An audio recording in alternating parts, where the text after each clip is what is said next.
समुद्र तल से 5000 मीटर की ऊंचाई पर है रूपकुंड झील।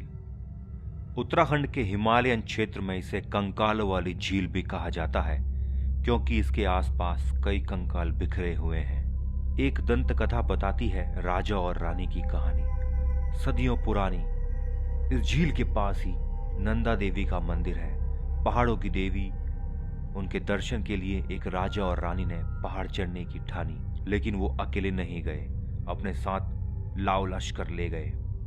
रास्ते भर धमा चौकड़ी मचाई, राग रंग में डूबे हुए सफर तय किया। ये देख देवी गुस्सा हो गईं। उनका क्रोध बिजली बनकर उन पर गिरा और वो वहीं मौत के मुंह समा गए। कहने वाले तो ये भी कहते हैं कि किसी महामारी के शिकार लोग थे। कुछ लोग कहते हैं कि ये आर्मी वाले लोग हैं जो बर्फ के तूफान में फंस गए। इंडिया टुडे में छपी रिपोर्ट के मुताबिक लोगों का मानना था कि ये अस्थियां कश्मीर के जनरल जोरावर सिंह और उसके आदमियों की हैं, जो 1841 में तिब्बत के युद्ध से लौट रहे थे। 1942 में पहली बार एक ब्रिटिश फॉरेस्ट गार्ड को ये कंकाल दिखे थे। उस समय ये माना गया था कि ये जापानी सैनिकों के कंकाल हैं जो द्वितीय विश्व युद्ध में वहां के रास्ते से जा रहे थे और वहीं फंसकर दफन हो गए। दोस्तों, पहले माना गया था कि इन कंकालों में से एक समूह एक परिवार का था, दूसरा कद में मझोलों लोगों का था। लेकिन अब पता चला है कि भारत, ग्रीस और साउथ ईस्ट एशिया के लोगों के कंकाल इनमें शामिल हैं। ये कैसे पता चला? इस पर अंतर्राष्ट्रीय स्तर पर एक स्टडी की गई इन कंकालों की। उसकी रिपोर्ट अब छपी है। रिपोर्ट में पता चला है कि आखिर इन कंकालों का क्या इतिहास है। नेचर कम्युनिकेशन पोर्टल पर यह स्टडी छपी है। इस स्टडी को करने वाले भारत के लोग भी शामिल हैं। इस स्टडी के अनुसार 71 कंकालों के टेस्ट हुए।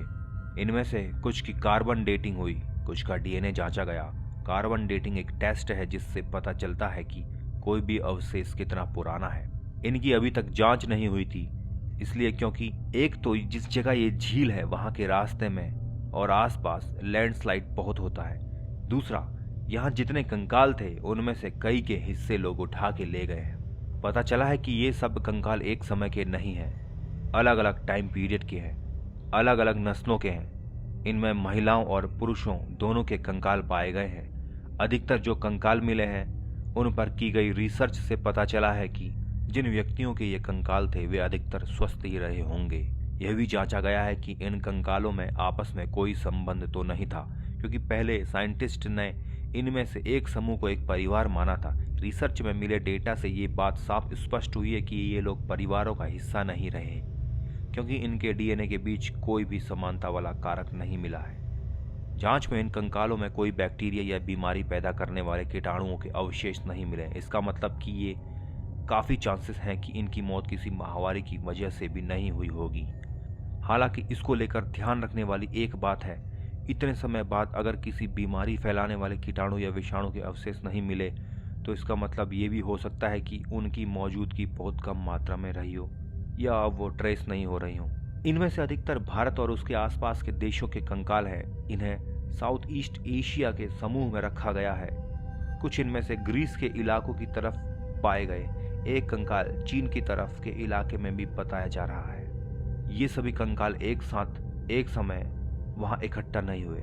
जो भारत और आसपास के इलाकों वाले कंकाल हैं वो 7वीं से 10वीं शताब्दी के बीच वहां पहुंचे थे, और जो ग्रीस और आसपास के इलाके वाले कंकाल हैं वो 17वीं से 20वीं शताब्दी के बीच वहां पहुंचे। जो कंकाल चीन के आसपास के बताए गए हैं वे भी उसके बाद ही वहां समय में पहुंचे थे। इससे ये पता चलता है कि वहां मिले कंकाल दो अलग अलग हादसों में मरने वाले लोगों के हैं।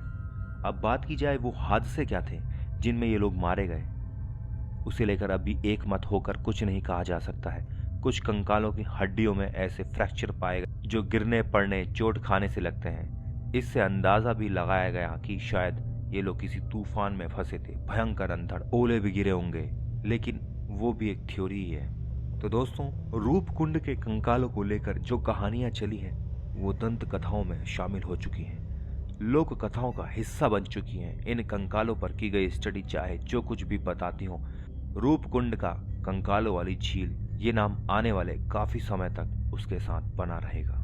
दोस्तों, ये थे कुछ इंटरेस्टिंग फैक्ट कंकालों वाली झील के बारे में। दोस्तों, अगर आपको हमारी ये वीडियो अच्छी लगी हो तो हमारे चैनल को जरूर सब्सक्राइब करें। हमारी वीडियो को अपने मित्रों के साथ शेयर करना ना भूलें।